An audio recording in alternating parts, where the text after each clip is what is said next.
These guys survived the David Kahn era of Timberwolves basketball and live to tell about it. It's Flagrant Howls.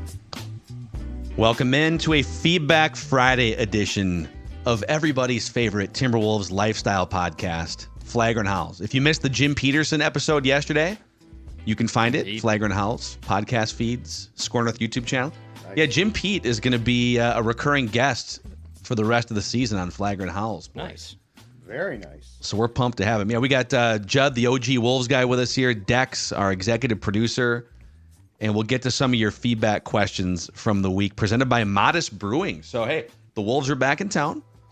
The Wolves, well, they were back in town on Wednesday, technically, but they got home games on tonight, this Friday, and then Sunday against the Rockets. And Modest Brewing is just a few steps down the street from Target Center, right in the North Loop, a glorious tap room. And you can find some of the best craft beer in the Twin Cities. My personal favorite is the Supra Deluxe Premium Lager, but this is a great spot to grab beer before Wolves games. So Friday night, if you're consuming this podcast and you're looking for a place to support Flagrant Howls, and also consuming. I see what you did there. Yes, consuming the podcast. I like that. Consume beer, consume podcast. Consume our Wolves takes. Mm-hmm. It's close to Target Center. There's a great variety. You can find out more. And even look at just pictures and see the taproom at modestbrewing.com. That's modestbrewing.com. So, all right, boys. Well, the last couple of games, we were talking about this yesterday. You had that win against Oklahoma City on the road, shorthanded. And then you had the home game against Dallas's G League team, basically. And I would say that the back-to-back combination of beating Oklahoma City shorthanded in their building and then blowing out that bad Mavericks team by like 30 points. Palate cleansing week for the Timberwolves here. Just a nice palate cleanser after some weird basketball with a tough game tonight. And the Mavs game was close for a half. It was, but then they just pull. Well, but I'm just saying with how things have gone of late, I think the fact that they took in the second half distanced themselves is a good sign. So yes, I would say that the trepidations and the fears of some bad defeats have probably now been at least put on the back burner. Yeah, we can take a deep breath here. So let's get into some feedback questions here. We pull from the YouTube comment section. You can always hit us up through the Score North app, the feedback tab. So this first one is from a lot of different people. I'm just going to sum up a lot of different feedback comments in one question, which is, it's great that Karl Anthony Towns and Anthony Edwards are now, I think, the fifth duo in Timberwolves history to make the All-Star game. Did Rudy Gobert get snubbed is the biggest question on Wolves fans' minds. He's making a lot of the snub lists in the last 24 hours. Right. So how do you feel about, I mean, Rudy Gobert is kind of the antithesis of everything that the All-Star game represents. I don't know. But when they're thinking about, God, we could put Karl in and he could just be jacking threes and running around. Or we could bring a guy that plays defense in. I don't know. What should we do? To a game in which nobody wants to play defense, and in fact, it's frowned upon by the players themselves because they have no interest in it. Wouldn't that make it fun, though? Just, all right, Rudy, you're going to be playing hardcore defense while these guys try to throw lobs to each other? Okay, first of all, he did get snubbed. Second of all, if I'm an NBA player, and I think it was about 4 years ago or so that Gobert actually broke down because his mom was going to be upset that he didn't make the All-Star team in Utah. So perhaps he does still care. And yes, he probably did get snubbed. But in going through the rosters, nobody got more than 2 players each. And Phil, I think you're right. Karl Anthony Towns is far more of a fit for the format. The other thing that I would keep in mind is this. Rudy Gobert's in his 11th season. He's 31. He's now going to get 7 days to go hang out on a beach. And I'm not implying the All-Star game is hard work, okay? But it is a commitment. You're traveling. You're on your feet. Yeah. You're a huge man who has to So anyway, sit and coach in the middle seats. You're back by the bathroom. Some guy uses the bathroom. It's disgusting. You're down about that. But anyway, I actually think that this is a good thing. If you were to tell me one of these 3 Wolves, Ant, Karl, or Rudy, is going to get snubbed, okay?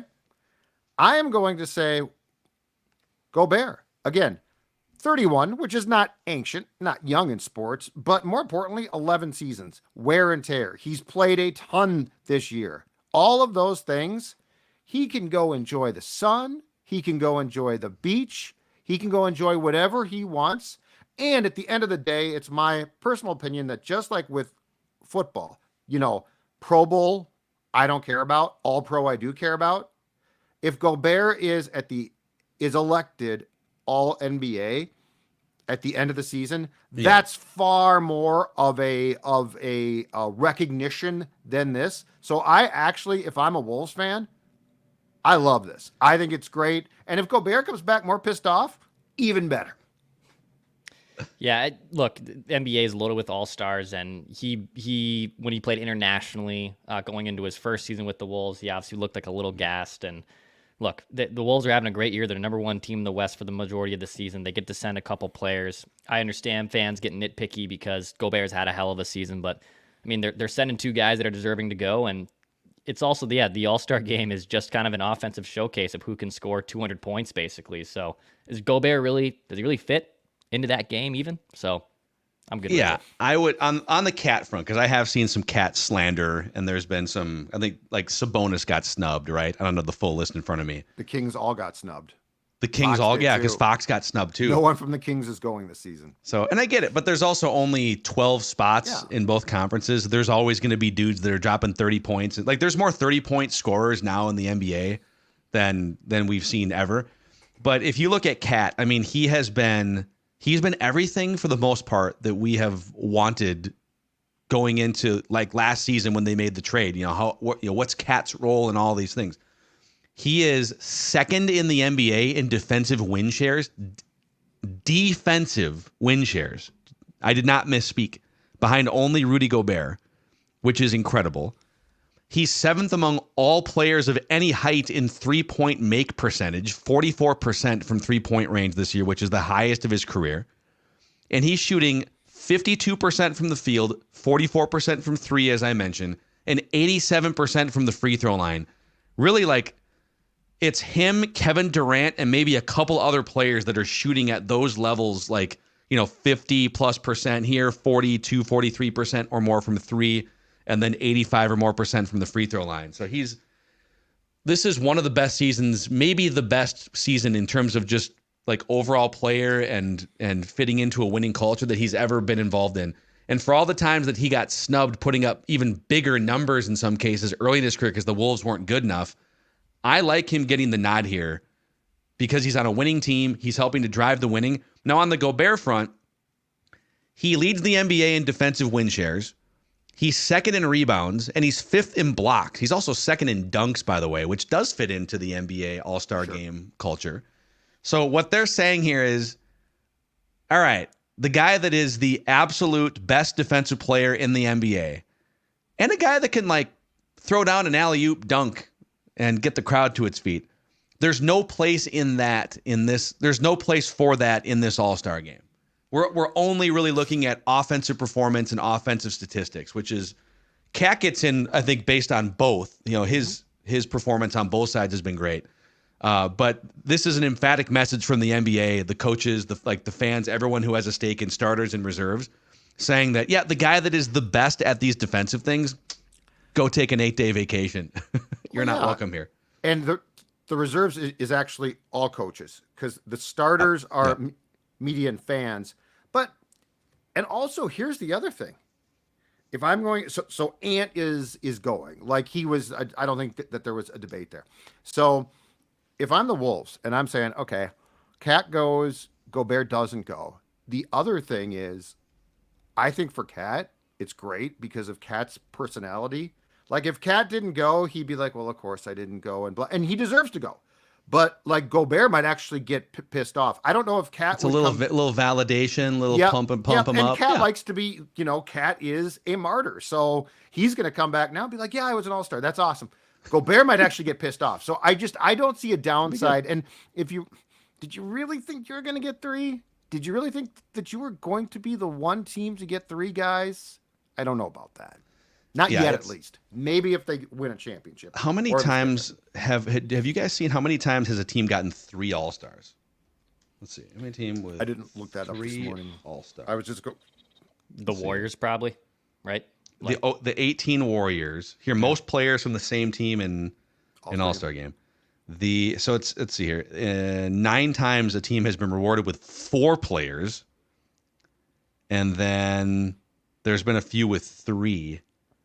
So there's 2 starters, 2. Oh, so there's the Hawks in 2015 had 4 reserves. They had Al Horford, Kyle Korver, Paul Millsap, and Jeff Teague. Jeff Teague. The 2011 Celtics had 4 reserves: Rajon Rondo, Ray Allen, Paul Pierce, and Kevin Garnett. The 06 Pistons had Chauncey Billups, Richard Hamilton, Ben Wallace, and Rasheed Wallace. Nice. 98 Lakers had 2 starters, Shaq and Kobe, and then 2 reserves, Eddie Jones and Nick Van Exel.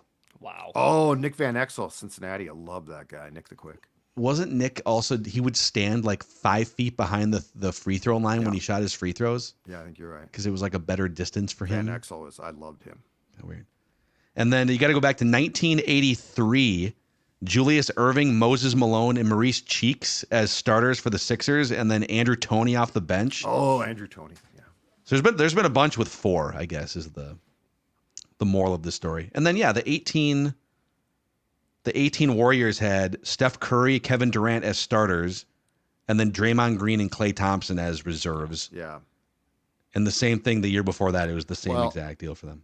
If the Wolves get to or win a championship, and this repeats itself, my guess is 3 go next year. Yeah, Naz Reid.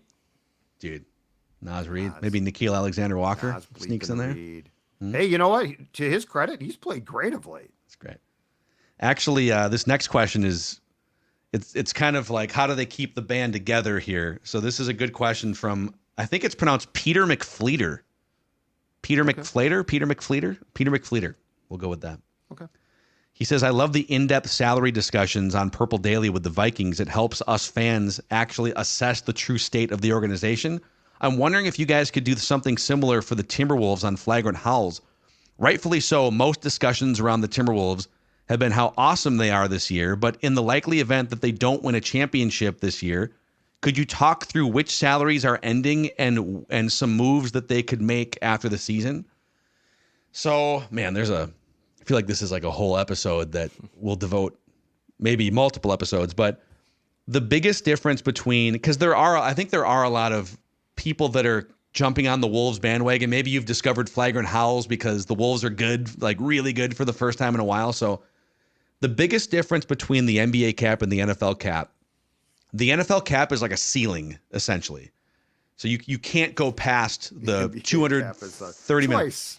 The NBA cap has it's a soft cap with multiple levels above it. Yes. So from a team standpoint, you can't go over the NFL cap. In the NBA, you can absolutely, most teams are over the cap, and then we'll get into some of those levels. But on the flip side, in the NFL, player contracts are very manipulatable. You can cut guys without guaranteed money and save money that way. You can shuffle money around on the books. You can convert base salaries to signing bonuses and prorate, and the accounting for NFL contracts does not always align with the cash that's being paid. So you can just manipulate your way around contracts. In the NBA, the contracts are very much more ironclad. There are some Shake Milton and Troy Brown Jr. have non-guaranteed contracts for next year. They're like team options, basically. But to answer the question specifically, here's where the Wolves are at going into next summer. The NBA salary cap is projected as of yesterday to be $141 million. Okay, $1 million less than was originally projected to be the projection. Yep, it was supposed to be maybe 142. It's 141. Oh my God, what do we do? Yeah, okay, people are melting down. So the next line above that is $31 million above that. And by the way, you can go over the salary cap to sign your own players. So let's say the cap is $141 million. This happened last year, by the way, where the Wolves are over the cap, but Jaden McDaniels is up for a contract. Well, you can re-sign Jaden McDaniels to a $20+ million deal, and it continues to push your cap number higher. You're still over the cap, but you wouldn't be able to go sign an external free agent for $20 million because you are over the cap. Right. So the NBA salary cap is $141 million next year. The luxury tax line is $172 million. The first apron of the luxury tax is $179 million. and I'll explain what that means. The Wolves right now have $185 million tied up in 11 players for next season. So the Wolves right now, as of today, are $44 million over the cap. They are $13 million over the luxury tax, and they are $6 million above the first apron line, not counting Mike Conley, who's a free agent, Kyle Anderson, who's a free agent, and Jordan McLaughlin, your backup point guard, who's a free agent. That 185 does count Shake Milton's $5 million non-guaranteed and Troy Brown Jr.'s $4 million non-guaranteed. The second apron is 190, which is $5 million. So the Wolves are $5 million from that second luxury tax apron. Mm-hmm. And what that means is there's like 5 or 6 restrictions. Well, there's more than that because there's like the first apron restrictions. But basically, it makes it harder for you to add players to your team once you've reached the second apron. So like, for instance, teams can no longer use the taxpayer mid-level exception, which is when you're over the cap, in a way to allow teams to still sign free agents. The NBA says, okay, Judd, your team is over the cap, but we'll give you a mid-level exception of, like, the taxpayer mid-level is a $5 million chunk to go sign a veteran player if you want to. Mm-hmm. You can't sign a $20 million free agent because you're over the cap, but you can go sign like Shake Milton for $5 million, and that's fine. It also prevents you from trading a first-round pick 7 years out. It prevents you from aggregating salaries. Like, let's say you wanted to go get a $30 million player. You couldn't take a $15 million player and another $15 million player to match the salaries. You'd have to find one chunk. So I know this is like super in the weeds, but the Wolves are pressed up against the second apron without even accounting for like 2 of their key rotation players, and they have to figure this out. And that results in penalties, right? So if you go above and the more first money apron, spent, there's a penalty if you go above. So now the question is, do Laurie, A-Rod, and their investors have the appetite to pay those penalties? And a lot of teams don't. Doogie did tell us on a scoop session, Reckless Speculation Thursday, that talks have begun with Conley. So they are trying to negotiate something to get, which is very smart, to get ahead of the game with Conley. And so that would be thrown in the mix. I think the thing, Phil, that people are going to want to know too is eventually what Towns' situation is going to be, because clearly with the contracts you're talking about, the chunks are going to go to Ant, Gobert, and Towns. Yeah. Yep. It's really interesting.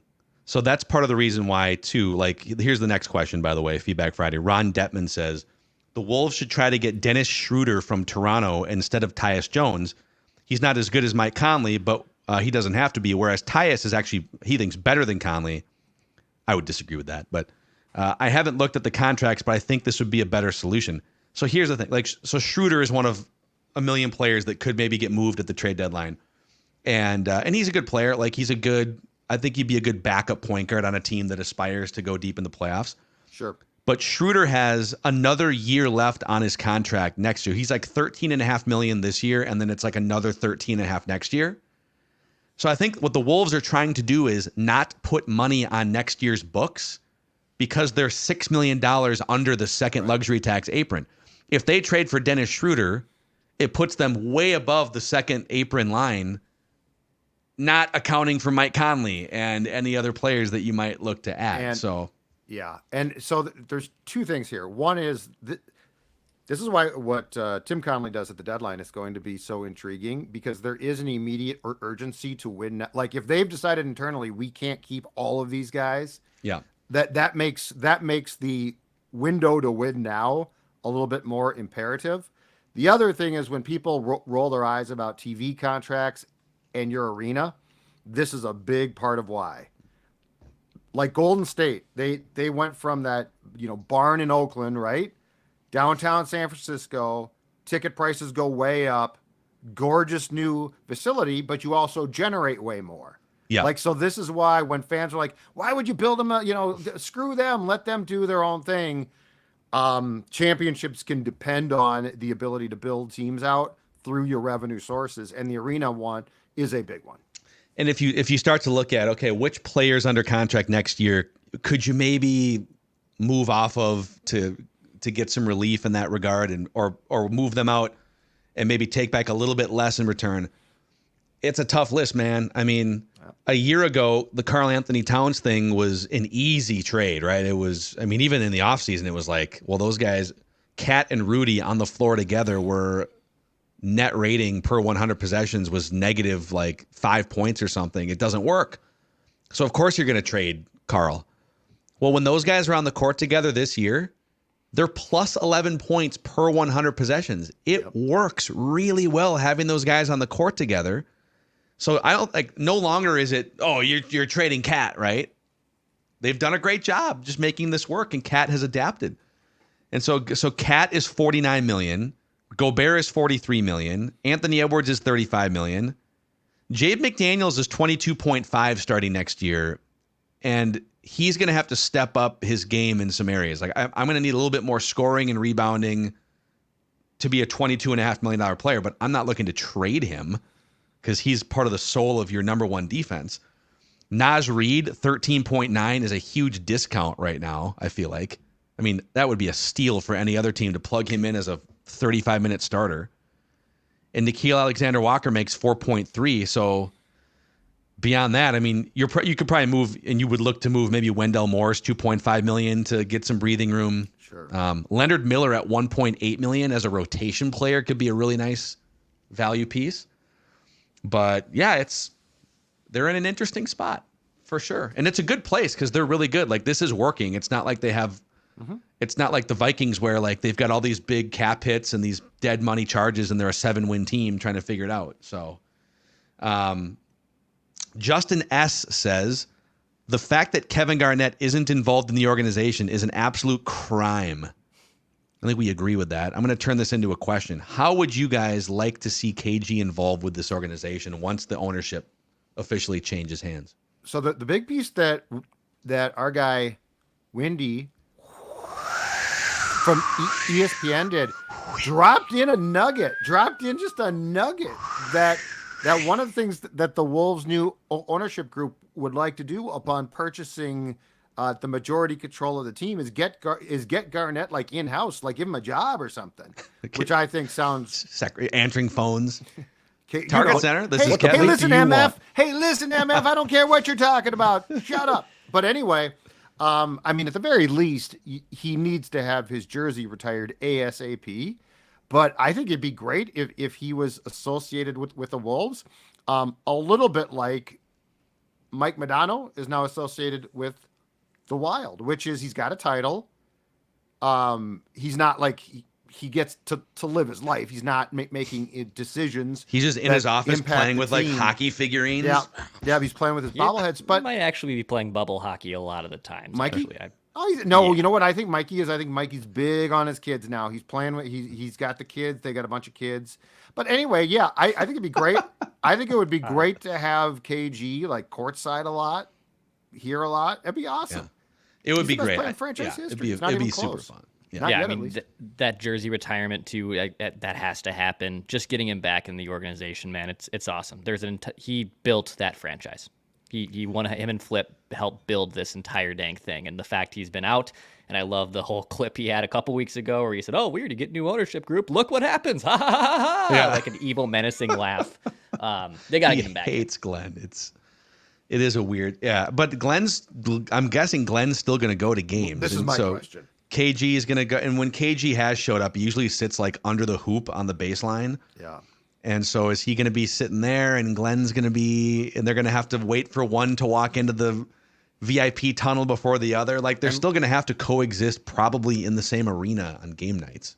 And Mark Laurie now sits on the same side as Glenn, just down towards the scorers table. And so, there's a lot of questions here, but we've discussed this, but my feeling is that it's not like Glenn's going to disappear from Target Center. So, and KG, it's an obsession, his hate for Glenn.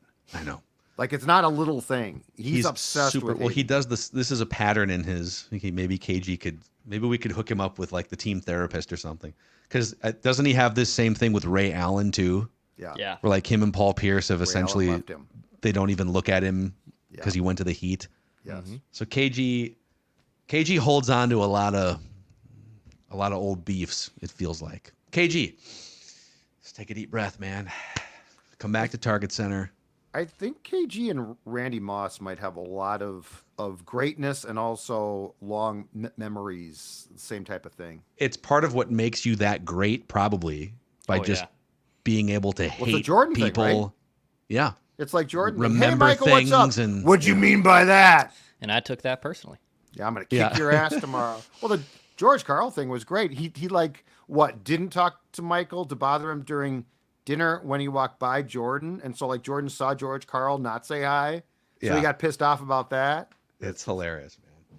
So, all right, that's all the feedback that we have for you here. But yeah, it'll be a fun weekend with 2 home games, and then if you haven't listened to that Jim Pete episode from Thursday with Kyle too, it was awesome. He told some great stories and had some strong opinions on some things, including when we asked about the officiating. He had an interesting answer about, hey, if you're Anthony Edwards and Karl Anthony Towns, you're not getting the right end of the whistle. How would you go about fixing that? And he had some good advice for that too. So just clap really loud at the official. That's clapping, pointing, and swearing seems to not be working to this point. We try something else. So yeah, thank you guys for hanging out with us here. Flagrant Howls, everyone's favorite Timberwolves lifestyle podcast.